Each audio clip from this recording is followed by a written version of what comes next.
귀한 찬양 감사합니다. 오늘 찬양대는 단체로 부르는 거잖아요. 솔로가 아니고 목소리가 하나로 모이면서 이렇게 한 사람이 내는 것 같이 그렇게 이제 찬양하면은 좋은 찬양되죠. 오늘 그랬어요. 아주 좋았습니다. 우리 하나님이 영광 받으신 줄 믿습니다. 우리 한번 기지개 한번 쭉 펴고 말씀 듣겠습니다. 우리 옆 사람도 축복하면서 하나님이 당신을 사랑하십니다. 우리 한번 축복하면서 인사하시고 할렐루야. 여러분 일주일에 한 번 이렇게 교회 나오는 게 얼마나 참 큰 하나님의 은혜입니까? 또 우리 오늘 설교 제목을 한번 따라하겠습니다. 외치기만 하면 역사하신다. 말이 곧 파워입니다. 말이 힘입니다. 어떤 사람이 얼마나 큰 권세를 가진 사람인가를 보려면 그 사람이 하는 말의 힘을 보면 알 수 있어요. 그 사람이 어떤 말을 했는데 아무도 듣는 사람이 없어요. 그러면 그 사람은 가지고 있는 어떤 그 힘이라는 게 보잘것없다고 볼 수 있어요. 회사에서 사장의 한마디는 큰 힘을 가지죠. 만약에 듣지 않는 직원이 있다면 아마 큰 손해를 보게 될 겁니다. 전쟁터에서 장군의 한마디 말은 병사들이 살고 죽고를 결정할 수 있는 그런 무게를 가집니다.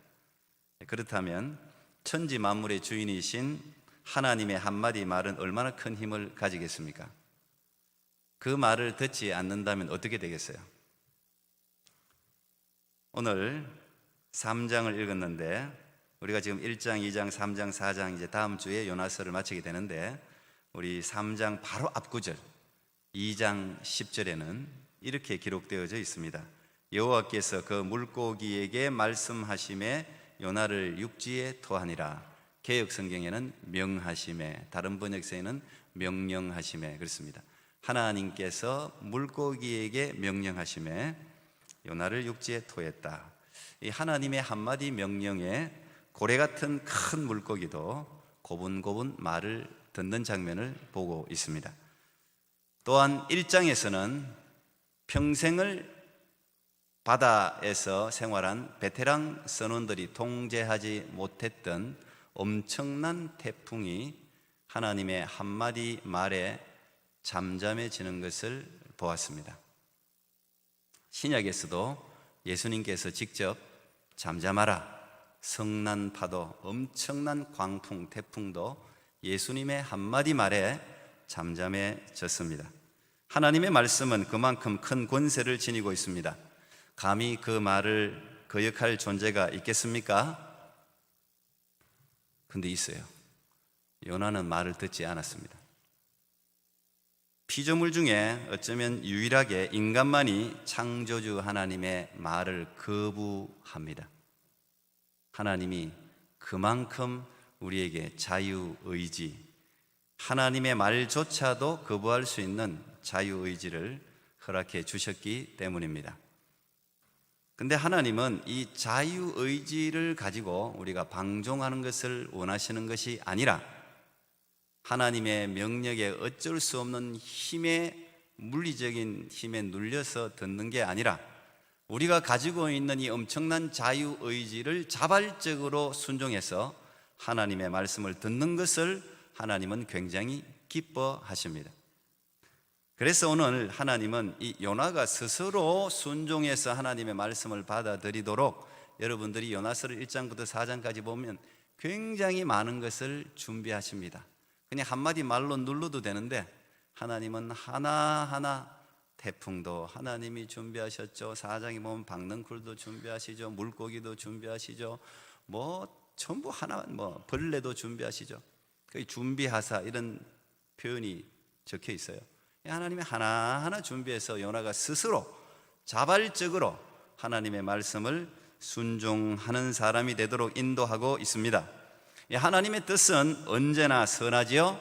하나님의 뜻은 언제나 우리를 향하고 있기 때문에 하나님의 뜻과 의지가 인간의 뜻과 의지를 이기는 게 축복입니다. 드디어 3장 1절에 보면 여호와의 말씀이 두 번째로 요나에게 임하니라 이렇게 시작됩니다. 하나님이 사람이 없을까요? 요나 말고 시킬 사람이 없을까요? 근데 하나님은 요나를 그 많은 시간을 기다려 주시면서 다시 두 번째로 요나에게 동일한 말씀을 전하십니다. 한 번 더 요나에게 기회를 주고 계신 것이죠. 하나님이 선택한 백성, 특별히 선지자로 지도자로 세운 사람이 제대로 하나님을 알 수 있도록 하나님의 지경을 넓혀주고 계십니다. 하나님의 말씀은 첫 번째나 두 번째나 바뀌지 않았습니다. 그런데 요나의 태도는 지금 달라져 있습니다. 동일한 하나님의 말씀이었는데 이번에는 요나가 도망가지 않았습니다. 하나님의 말씀을 지금 받아들이고 있습니다. 무슨 일이 일어났을까요? 그 사이에 어떤 일이 일어났을까요? 우리는 잘 알지요? 요나가 물고기 뱃속에 들어갔다 나왔습니다. 세상 말로 시급했습니다. 시급했어요. 이 특별한 경험을 통해서 요나의 내면 세계가 바뀌었기 때문에 요나는 하나님의 말씀을 두 번째는 받아들였습니다. 죽을 고비를 한번 넘긴 사람은 세상을 바라보는 눈이 바뀌게 되어 있습니다. 사람을 대하는 태도나 사물을 대하는 태도가 다 바뀝니다. 늘 하던 일인데도 일을 대하는 태도가 바뀌어요. 늘 만나는 사람들인데 그 사람들과 대화가 달라집니다. 더 열심히 삶을 소중하게 여기고 살게 되어 있습니다. 불평과 원망보다는 감사가 더 넘치는 삶을 살게 되지요. 그래서 우리 오래전에 나온 책이지만 필립 얀시 목사님이 적으신 놀라운 하나님의 은혜라는 책이 있습니다. What's so amazing about grace라는 책이 있는데 그 책에서 필립 얀시 목사님은 진정한 축복은 바라보는 관점이 바뀌는 것이라고 말을 했습니다. 우리가 물리적인 기적을 체험하는 것보다 더 큰 축복은 세상 중심의 시각에서 하나님의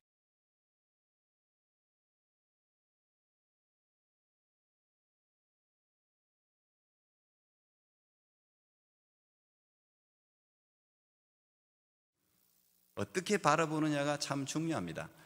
그래서 예수 그리스도를 믿고 성령을 받고 거듭난 사람의 많은 특징들이 있지만 제일 중요한 특징은 인사이트가 바뀌는 거예요. 바라보는 관점이 바뀌는 거예요. 그 사람은 변화된 사람이에요. 오늘 물고기가 토해놓은 것은 니느웨 항구가 아닙니다. 우리가 물고기가 니느웨에 바로 이렇게 토해놓은 것 같이 생각하는데 여러분들이 지도를 보면 그 지중해 끝에서 니느웨까지는 아직도 한참 걸어가야 돼요. 이 물고기가 참 힘들었을 거예요. 3일을 헤엄쳐가지고 어쨌든 니느웨에서 제일 가까운 곳에 아마 토해냈을 거예요. 그렇지만 그곳에서 니느웨까지는 아직도 한참을 걸어가야 됩니다. 그 말은 요나 마음이 바뀔 수 있는 여지가 있다는 이야기예요. 사람이 화장실 갈 때 마음과 올 때 마음이 다르잖아요. 이제 나왔지 않습니까? 물고기에서, 뱃속에서 죽음의 고통에서 벗어났지 않습니까? 벗어나면 참 많은 사람들이 마음이 바뀌어요. 오늘 어쩌면 그것도 그 니느웨까지 가는 거리가 요나를 시험하는 시간이었는지도 몰라요. 그런데 다행히도 요나 마음은 바뀌지 않았습니다. 중간에 갈등이 없었다는 거예요. 그만큼 물고기 뱃속에서의 어떤 요나의 깊은 잊을 수 없는 깨달음을 여전히 가지고 있다는 것입니다. 그러나 그렇다고 해서 요나가 절겨 하나님의 말씀을 전한 것 같지는 않습니다. 우리가 4장을 보면 여전히 요나 마음속에는 니느웨 백성들을 미워하는 마음으로 가득 차 있다는 것을 보게 됩니다. 여전히 편견이 가득 차 있습니다. 그런 요나의 메시지가 신통할 리가 없지요. 오늘 보면 이 니느웨는 3일을 걸어야 될 정도로 아주 큰 성읍이라고 이야기해 놨습니다. 니느웨 성읍은 실제로 고고학적으로 살펴보면 그 성벽 자체도 마차 3대가 지나갈 정도로 성벽 자체의 크기가 그 정도로 두꺼운 곳이에요. 굉장히 웅장한 그런 성입니다. 그런데 요나는 겨우 3일 동안 걸어야 그 니느웨 사람들을 다 만날 수 있는데 겨우 하루 동안만 전했다. 오늘 성경 그렇게 기록하고 있습니다. 3분의 2의 시민들은 아직도 요나 메시지를 듣지를 못했어요. 그런데 요 하루 동안만 전했는데 참 놀라운 일이 일어났습니다. 그 요나의 메시지를 우리가 살펴보면 메시지라고 할 것도 없어요. 그 메시지에는 오늘 1장에 보면은 니느웨의 큰 악독이 내게 상달했다 그랬거든요. 니느웨가 제가 뭐 성경 공부하시는 분들은 수도 없이 들었을 텐데, 이 제국이 아수르부터 이제 뭐 바벨론, 페르시아, 로마 뭐 이렇게 이제 쭉 이렇게 일어난단 말이죠. 그 제국들 중에서, 제국이라고 하면 뭐 작은 한 나라를 제국이라고 하지 않잖아요. 임파이어, 이 엄청난 나라를 영합한 나라를 우리가 제국이라고 하는데, 이 제국들 중에서 아수르는 제일 악독한 사람들이었어요. 그런데 그 악독이 하나님께 상달될 정도니 얼마나 그 악독이 대단했겠습니까? 그런데 요나의 메시지에는 그 악독을 지적하는 내용이 하나도 없어요. 야, 너희들이 이런 죄를 저질고, 너희들이 얼마나 악하게, 너희들이 사람을 죽였고 이런 나쁜 짓을 했고, 그러니까 회개해라, 뭐 이런 이제 말이 좀 있으면 설득력이 있을 텐데 그런 거 지적하지 않습니다. 그렇다고 하나님이 너희들을 얼마나 사랑하는 줄 아냐, 이 메시지를 받아들이라, 이런 하나님의 사랑에 대한 말도 없습니다. 그저 요나가 전한 메시지는, 적어도 요나서에 나와 있는 메시지는 심플합니다. 40일이 지나면 니느웨가 무너지리라. 끝. 이게 다예요. 40일이 지나면 니느웨가 무너지리라. 그래도 그 40일이라는 어떤 유예 기간을 하나님 주신 거죠. 기회 시간이죠. 어쨌든 40일이 지나면 니느웨가 무너지리라.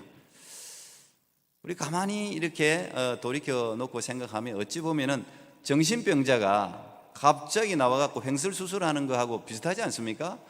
한 번도 본 적도 없고, 그 니느웨에서 얼굴 본 적 없어요. 완전히 이방 사람입니다. 외국 사람이에요.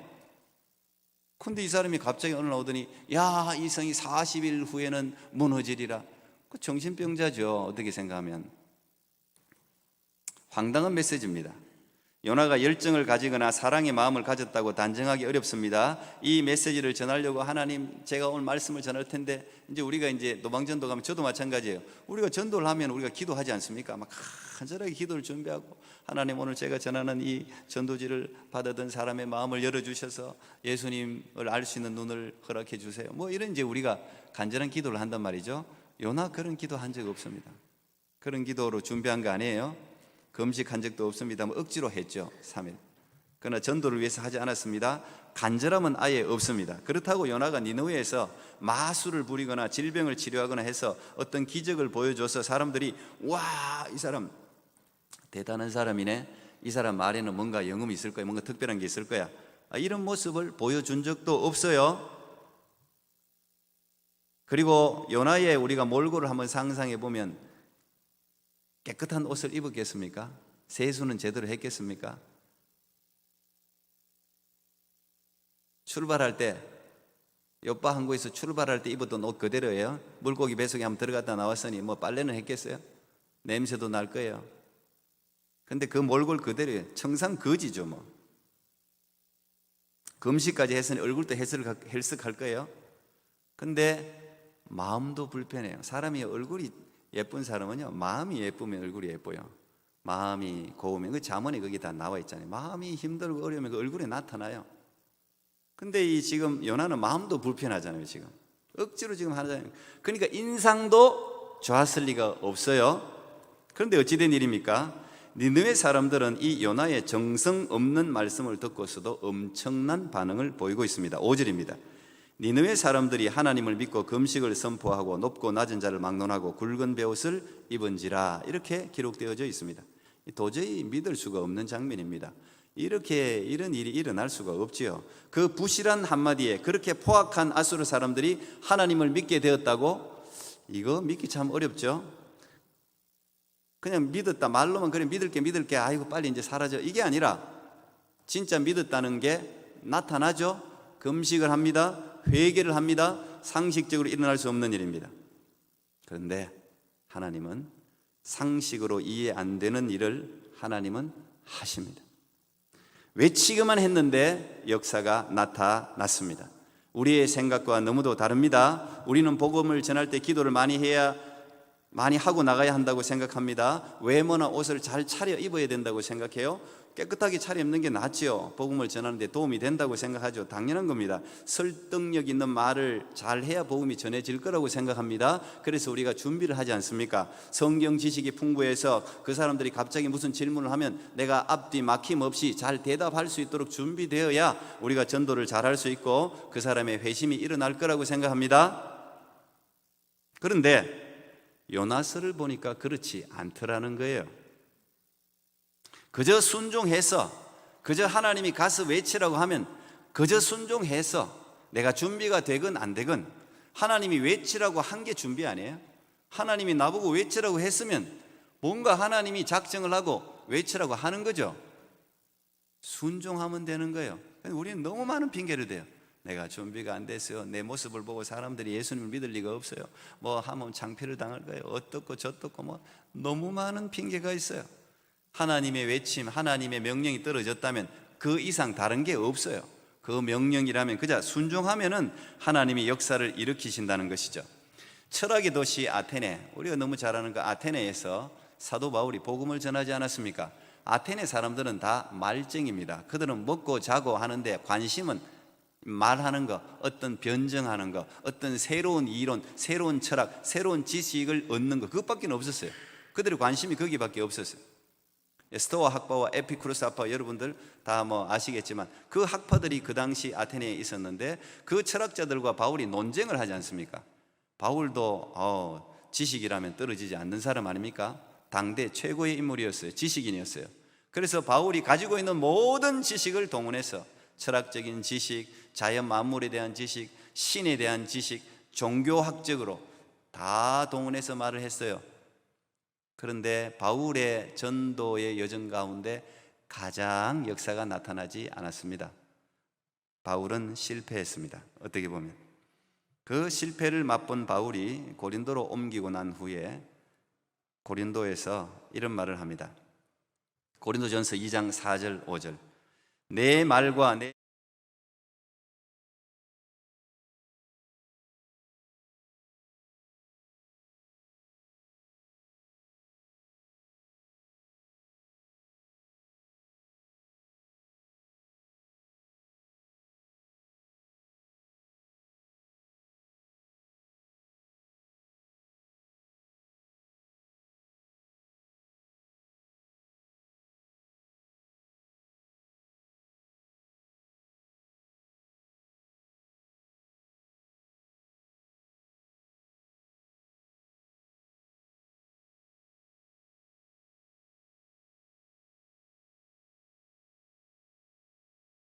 당시 이제 아수르 왕을 우리가 부울이라는 사람이라고 우리가 학자들이 생각을 하는데 그 아수르 왕이 요나의 메시지를 직접 듣지 못했습니다. 요나가 왕 앞에 가서 먼저 왕에게 외치질 않았어요.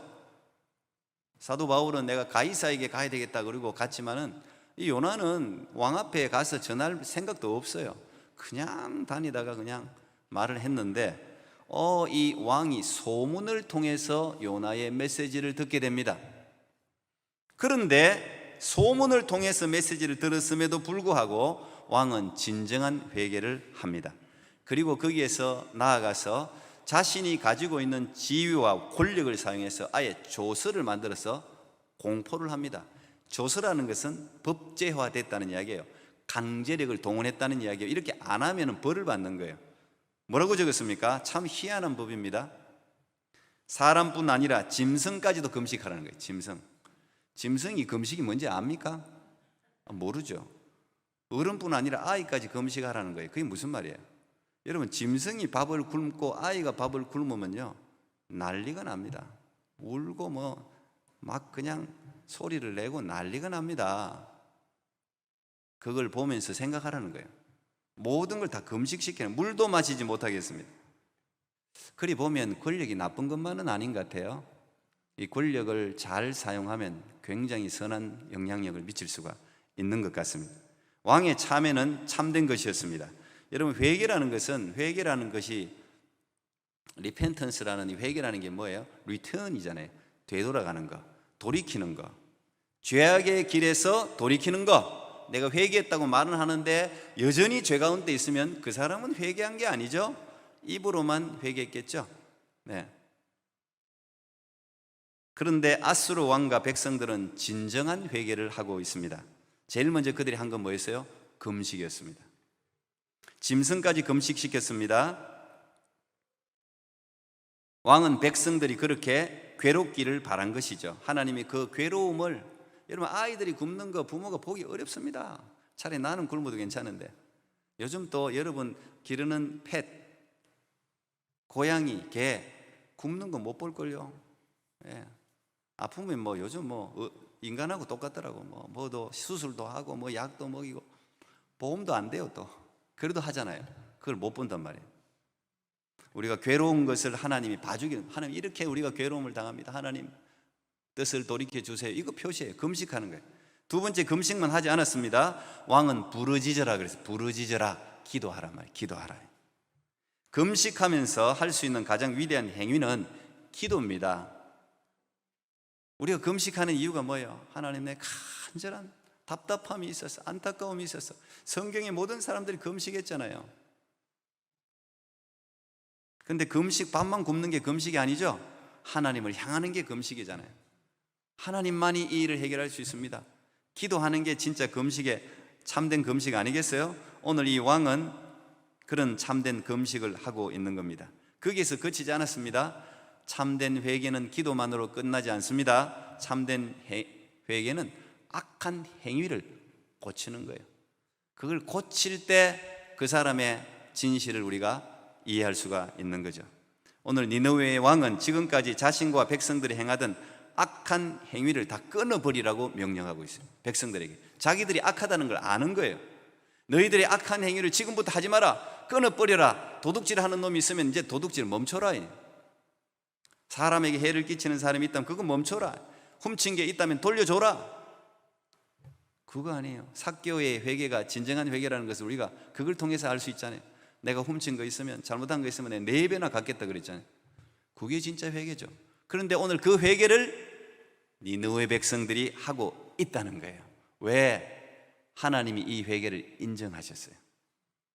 10절에 보면 하나님이 그들이 행한 것, 곧 그 악한 길에서 돌이켜 떠난 것을 보시고 하나님이 뜻을 돌이키사 그들에게 내리리라고 말씀하신 재앙을 내리지 아니하시니라. 이 하나님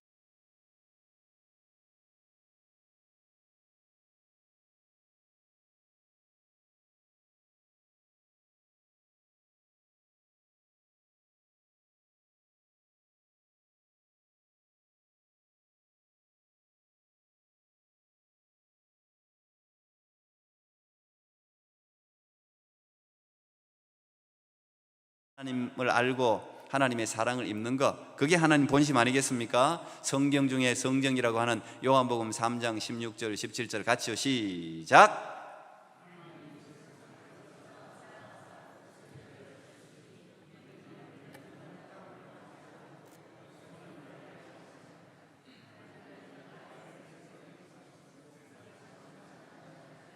아, 보고 읽는구나. 예, 저거 왜 띄웠어? 어쩐지 우리 성도들 이 정도 수준이 있는 줄 압니다. 16절에서 그치지 말고 반드시 17절을 외워야 돼요. 17절 외우는 사람이 실력이 있는 거예요. 하나님이 그 아들을 세상에 보내신 것은 뭐라고요? 세상을 심판하려 하심이 아니요 그로 말미암아 세상이 구원을 받게 하려 하심이라. 이게 하나님의 본심이란 말이죠. 니느웨도 마찬가지입니다. 하나님의 말씀은 지금도 여전히 살아있습니다. 외치기만 하면 하나님이 역사를 일으키십니다. 우리가 유명한 스풀전 목사님이 이 마이크 테스트도 그래서 잘해야 되는 거예요. 교회에서 마이크 테스트 한다. 마이크 테스트 회개하라 천국이 가까웠느니라. 마이크 테스트 했는데 회개했다잖아요. 지붕에서 지붕 고치던 사람이 하필 그때 그 말을 듣고 마음에 찔림을 받았다잖아요. 그 일화에 나와 있는 이야기예요. 마이크 테스트만 했는데 회개하라, 엉뚱한 사람이 받고 다 구원을 받는 거예요. 여러분들이 외치기만 하면 하나님의 말은 헛되이 내게서 헛되이 돌아오지 않는다잖아요. 외치기만 하면 하나님이 역사하는 줄 믿습니다. 우리 이 시대 우리가 해야 할 일은 너무 분명해요. 복음을 외치는 거예요. 세상이 난리가 나도 우리가 해야 할 일은 그 가운데서도 복음을 외치는 것입니다. 코로나19 이후에 세상은 계속해서 난리와 난리 소식입니다. 몇 년 만에 산불이니 지진이니 전쟁이니 이상기후니 이제 화산 폭발의 징후 곳곳에서 지금 자연재해, 인적재해가 지금 계속해서 옛날에도 있었어요, 물론. 그러나 그때하고 지금은 좀 상황이 다른 것 같아요. 지구의 오염이라든지 태양빛이라든지 이제 이런 것들이 이렇게 참 심각할 때가 없었죠. 러시아 우크라이나 전쟁도 끝나지 않았는데 지금 이스라엘과 하마스, 헤즈볼라, 급진 이슬람 세력과의 전쟁이 우리 마음을 상당히 힘들게 하고 있습니다. 사실 팔레스타인도 하마스를 지지하지 않잖아요. 그 민간인이 무슨 죄입니까? 그 아이들이 지금 그렇게 많이 죽었잖아요. 참 안타까워요. 어쨌든 이스라엘도 저렇게 많은 피해를 본 적이 없어요. 양쪽이 지금 너무 많은 사람들이 죽고 수만 명의 피난민들이 지금 행렬을 이루고 있습니다. 이런 이제 여러 가지 모습들을 보면서 이 종말 신앙, 어떻게 보면 좀 급진적인 신앙을 가진 사람들, 우리가 세대주의적 신앙이라고도 하는데 이제 이런 사람들은 다시 이제 지구 종말을 외치고 있어요. 그게 힘을 얻는 때죠. 이제 이럴 때 이단들이 많이 일어나는데 아마겟돈 전쟁이 시작되었다고 말하는 사람들도 있어요. 이제 지구의 종말이 정말 가까웠다고 이제 힘을 얻어서 이제 설득력 있게 이야기할 수 있는 그런 세상의 난리가 지금 그렇습니다. 예수님이 언제 재림하실까? 이제 곧 예수님이 재림하신다. 이제 그렇게 말을 합니다. 그 우리가 혹할 수 있죠. 기독교인이라면 관심을 가질 수밖에 없는 내용이죠. 그 자체가 잘못된 건 아니에요. 당연한 건 그 사실이잖아요. 예수님이 오실 거고 약속하셨고 예수님이 재림하시기 전에 여러 가지 징조가 있을 거라고 분명히 예수님이 말씀하신 사실이니까 거기에 관심을 갖는 것은 잘못된 게 아닙니다. 그러나 거기에 일상이 흔들릴 정도로 마음을 빼앗기는 것은 성경의 뜻이 아닙니다. 예수님이 감람산에서 성천하실 때 제자들은 너무도 급박하고 간절한 질문을 던졌습니다. 당시 이스라엘이 로마의 압제하에 식민지로 있었지 않습니까? 그러니까 로마의 그 식민지로, 여러분 우리도 일제 아래서 식민지로 있어봤지만 이게 보통 일이 아닙니다. 여러분, 우리가 이 자유민주주의 사회에서 사는 건요, 그거 자지만 다른 거 감사 안 해도 돼. 그것만 해도 여러분 일평생 감사할 제목이에요. 근데 이 로마의 압제하에서 주권도 없고 자기 마음대로 하지도 못하고 그렇게 살아가고 있으니 그들의 소원은 뭐예요? 오직 독립. 김구 선생에게 누가 내게 너의 소원이 무엇이냐고 묻는다면 첫째, 나는 대한독립이요. 두 번째로 내게 묻는다면 두 번째도 대한독립이요. 세 번째로 내게 묻는다면 세 번째도 대한독립이라고 이야기하지 않았습니까? 식민지에 압제해 있는 사람들은 독립이 독립. 사실 이번에 가자지구도 그런 걸 외친 거죠. 독립 주권 국가로 만들어 달라는 거 아니겠어요? 그래서 이 예수님이 이제 부활하신 몸으로 그들과 함께 있다가 이제 승천을 하십니다.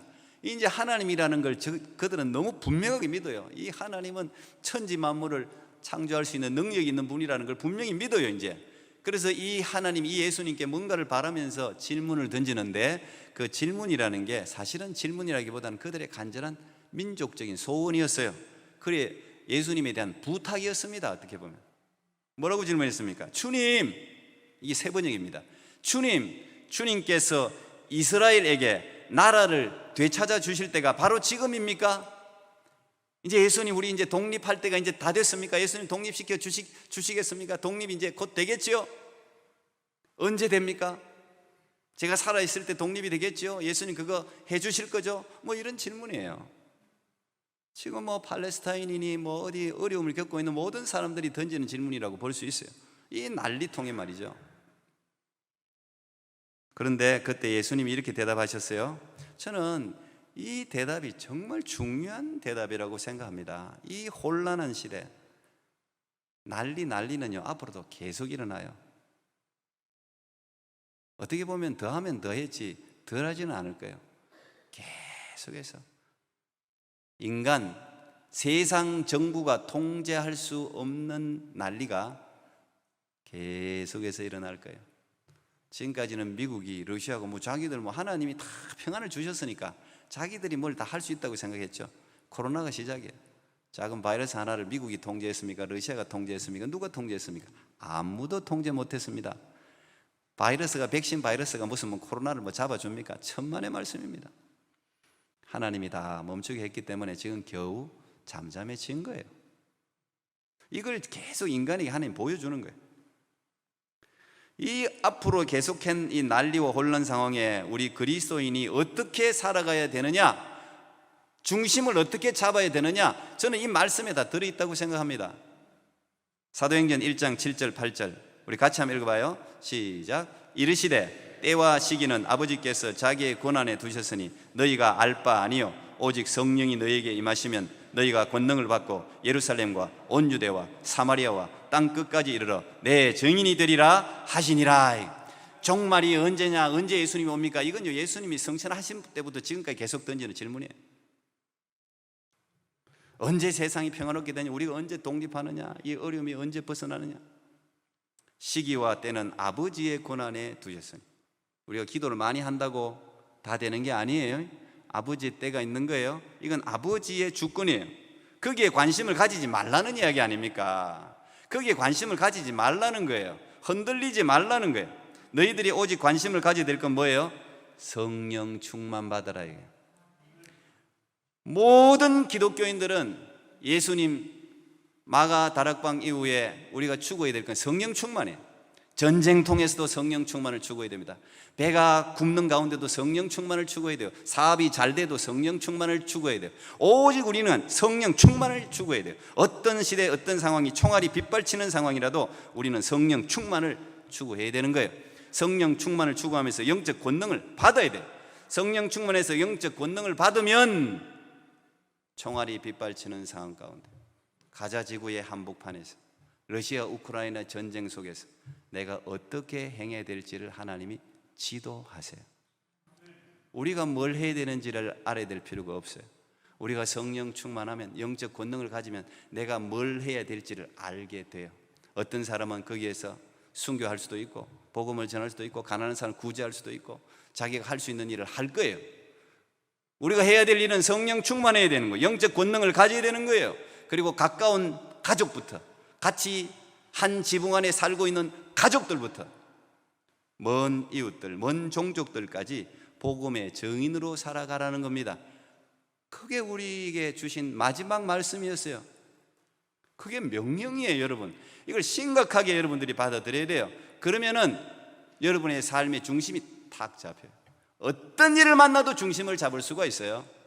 어떤 일을 만나도 심령의 평강을 잊어버리지 않을 수가 있는 것입니다. 오직 우리는 분열과 시기와 쾌락 속에서 죄의 노예로 살아가는 자들에게 자유를 선포하는 이 위대한 복음을 선포하는 삶으로 부름을 받은 것입니다. 우리가 살아가는 이유가 여기에 있는 거예요. 삶의 기쁨도 거기에 있는 거예요. 우리가 복음 전하는 삶은요, 마음의 평안이 떨어지지 않습니다. 비록 굶주릴 수 있고 가난하게 살 수는 있겠지만 마음의 기쁨을 앗아갈 자가 없어요. 복음을 위해서 살면 하나님이 그렇게 우리를 인도하신다는 것입니다. 2차 세계대전이 끝나고 독일 기독교의 대표적인 지도자였던 마르틴 니밀라라는 목사님이 계십니다. 그분이 독일 전쟁 2차 세계대전 끝나고 2차 대전 백서라는 것을 냈어요. 그게 독일 사회에 굉장히 큰 반응을 일으켰는데, 그 백서의 내용은 한마디로 2차 세계대전의 책임은 히틀러에게 있는 게 아니다, 이 책임은 그리스도인에게 있다, 이런 말을 적었습니다. 대부분 사람들이 납득할 수가 없었죠. 그때 이분이 이런 이야기를 했습니다. 니밀라 목사님이, 저는 그동안 7차례에 걸쳐 동일한 꿈을 꾸었습니다. 제가 주님의 심판대 앞에서 주님의 질문에 대답을 하고 지나가는데 제 뒤에 있던 사람이 하는 말을 들었습니다. 예수님께서 그 사람에게 너는 왜 나를 믿지 않았느냐고 물으시자 그 사람은 아무도 저에게 예수님에 대해 이야기해 준 사람이 없었습니다 라고 대답하는 것을 들었습니다. 목소리가 귀에 익은 것 같아서 뒤돌아보니 그는 다름 아닌 히틀러였습니다. 이 사건은 자기의 삶을 완전히 바꿔놓을 정도로 충격을 받았다는 겁니다. 그는 그때까지 히틀러가 죽기만을 그렇게 기도했대요. 저 사람은 죽어야 돼. 그러나 정작 히틀러의 영혼을 위해서는 기도한 적이 한 번도 없었다는 것입니다. 우리 독일 그리스도인들은 그에게 복음을 전하기 위해서 그에게 다가간 적이 한 번도 없음을 부끄러워해야 됩니다. 그게 이제 2차 세계 대전 백서의 주 내용이었습니다. 여러분 어떻습니까? 김정은도 마찬가지고 푸틴도 마찬가지고 다 구원받아야 될 대상이잖아요. 우리가 해야 될 일은 뭐예요? 그가 구원받을지 안 받을지는 몰라요. 우리가 해야 될 일은 외치는 거예요. 전하는 거예요. 그 다음에 하나님이 하시는 거예요. 마지막으로 제가 존 스토트 목사님, 제가 참 좋아하는 목사님이셨는데 지금은 작고하셨지만, 이 목사님이 우리의 침묵하는 죄, Our Guilty Silence라는 책을 적었는데, 그 책에 이런 내용이 적혀 있어요. 여러분 잘 들으세요. 그 책에 그 중에 하나 내용이 이거예요. 전도를 낳지 않는 예배는 위선입니다. 진정 하나님을 기쁘시게 하는 예배는 우리가 높이고자 했던 그 이름 예수를 증거하도록 우리를 나아가게 만드는 예배라고 지적을 해놨어요. 여러분들이 예배를 인조이하면 안 돼요. 제가 늘 이야기하는데 예배를 인조이하면 안 돼요. 여러분 평화 얻으려고 예배 드리는 게 아니에요. 이 예배를 통해서 하나님이 우리에게 주신 음성을 들어야 돼요. 그리고 우리가 정말 그렇게 사랑하는 예수 그리스도를 어떻게 전할 수 있느냐를 결단하는 예배야말로 그 예배가 살아있는 예배라는 것입니다. 오늘도 여러분 니느웨 백성들 같이 길을 알지 못했어, 진리를 몰랐어, 지금도 어디로 가야 될지 방황하는 사람들이 너무도 많아요. 요나가 비록 마음에 간절함이 없었어도 그저 순종해서 외치기만 했더니 그 사람들이 민족적인 회개를 하고, 여러분 그 니느웨가 망할 수 있었는데 나중에 니느웨 망하는 이야기가, 성경에는 니느웨 아수르 이야기가 소선지서 중에 두 군이 등장해요. 하나는 요나서고 하나는 나훔서예요. 나훔서에 가면 아수르가 바벨론에서 완전히 멸망을 합니다. 그런데 요나가 전도하고 난 후에 150년 후의 이야기예요. 150년 동안은 그나마 니느웨가 이 회개 이후에 그래도 하나님이 심판이 없었다는 이야기. 그러나 결국은 어쨌든 이 아수르가 완전히 심판을 받게 되는데, 여러분 오늘도 이 니느웨 같은 백성들이 여러분 주위에 있단 말이에요. 있어요. 여러분들이 그저 전하기만 하면 하나님이 역사하실 줄 믿습니다. 외치라, 하나님이 역사하신다. 꼭 기억할 수 있는 예배가 되기를 바랍니다. 기도하겠습니다. 하나님 아버지 감사합니다. 하나님 참 우리가 살아가면서 우리가 어떻게 행해야 될지, 그리스도인으로 도대체 내 행동, 지침을 어떻게 삼아야 될지 참 헷갈릴 때가 많습니다. 아버지 하나님, 오늘 말씀해 주신 대로 우리가 때와 기한 여러 상황 가운데 관심을 두지 말고 언제나 오직 성령이 너에게 임하심, 우리가 성령 충만한 영적 권능을 가지고 복음의 정인으로서의 삶을 힘차게 살아갈 수 있는 우리 토론토 구미교회 모든 성도들 되게 해 주시옵소서. 예수님 이름으로 기도하옵나이다. 아멘.